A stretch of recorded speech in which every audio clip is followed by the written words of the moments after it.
Hey everyone, welcome back to Corporate Decoder. Today, MSP Recovery Inc. just filed an 8K report detailing new funding agreements, and I am seeing a significant cash crunch warning.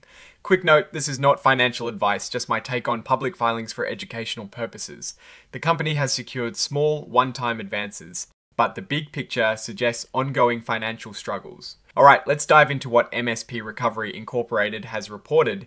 This is a current report filed because some important things have happened that shareholders need to know about. The main story here revolves around new funding, or rather limited funding.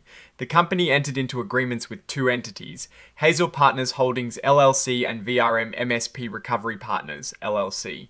These are essentially agreements for the company to receive money. First up, Hazel Partners Holdings LLC. The company entered into a letter agreement with Hazel to provide $0.05 million or $50,000. This was to be used mainly for operating expenses. Then a little later on the 13th of August, they signed another letter agreement with Hazel for another $0.06 million or $60,000, also for operating expenses.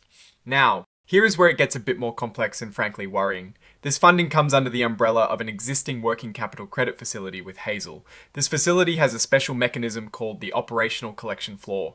The key thing to understand is that any money advanced under this floor is entirely at Hazel's discretion. There is no guarantee they will provide funds, no minimum amount they have to give, and it all depends on whether certain conditions are met. Back in late 2025, the company had already disclosed that they had received about $6.0 million under this floor, and at that time there was no more funding capacity available. These new agreements are for one-time advances. They are not reopening the credit facility or the floor. This is a really important point. These advances do not mean the company has access to more money through that credit line going forward. The company explicitly states that no additional funding is currently available, and they have no right to expect further advances. The discretionary nature of the facility remains, and these specific advances do not create any commitment for future funding. This is a very strong warning.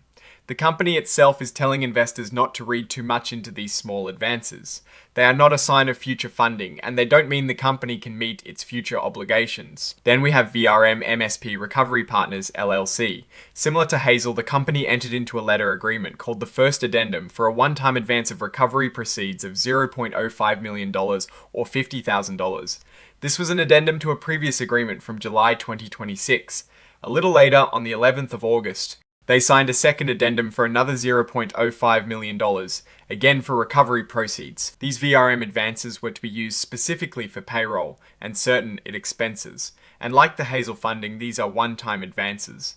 They do not obligate VRM to provide any more money. The information from item 1.01 is incorporated here, meaning these new funding agreements create direct financial obligations for the company, albeit very small ones. This section just lists the exhibits filed with this report. We see references to the letter agreements with VRM and Hazel.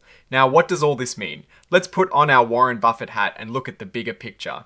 MSP Recovery Inc. is a company in the healthcare sector specifically dealing with health information services. However, the recent news in this filing paint a picture of significant financial distress.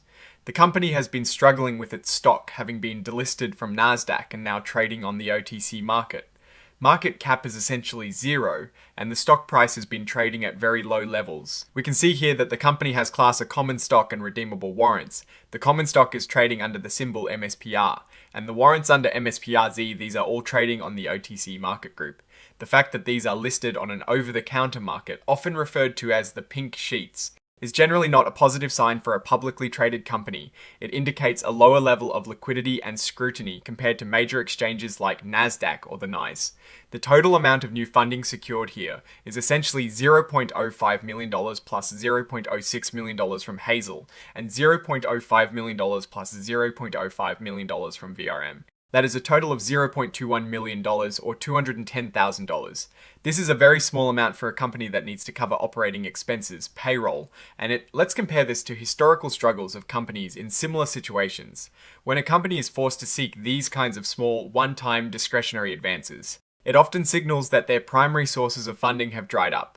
It is a step before potentially more serious financial difficulties, like bankruptcy or a significant restructuring. For example, companies like Bed Bath & Beyond or Tupperware have gone through periods of seeking small, last-minute financing that ultimately did not save them from their larger financial problems. The fact that the company explicitly states these advances do not create any commitment for future funding, and that investors should not see them as indicative of future willingness to provide funds, is a huge red flag. It means management knows they are in a tough spot and wants to manage expectations. The company has also had prior issues, including an SEC investigation that concluded with no enforcement action against the company, its CEO, or officers in late 2025. While that was a positive development in terms of regulatory scrutiny, it does not solve the underlying financial operational challenges. The overall story here is one of a company desperately trying to stay afloat with very limited resources. These small advances might provide a very temporary buffer for immediate needs, but they do not address the fundamental financial health of MSP Recovery Inc. The market has already reacted negatively, as evidenced by the low stock price and delisting. My biggest concern is the complete lack of committed liquidity. These are not loans that can be drawn down as needed, they are one-off payments that Hazel and VRM may or may not decide to give. This creates immense uncertainty for the company's ability to meet its ongoing obligations. What I am actually looking for is a clear, sustainable path to funding, which is entirely absent in this report. Oh, and the research tools I actually use are linked in the description. They help keep this channel going. That is my take. Stay decoded. If this analysis was valuable, hitting that like button really helps, and subscribe for more deep dives. Don't forget to check out the Discord in the description.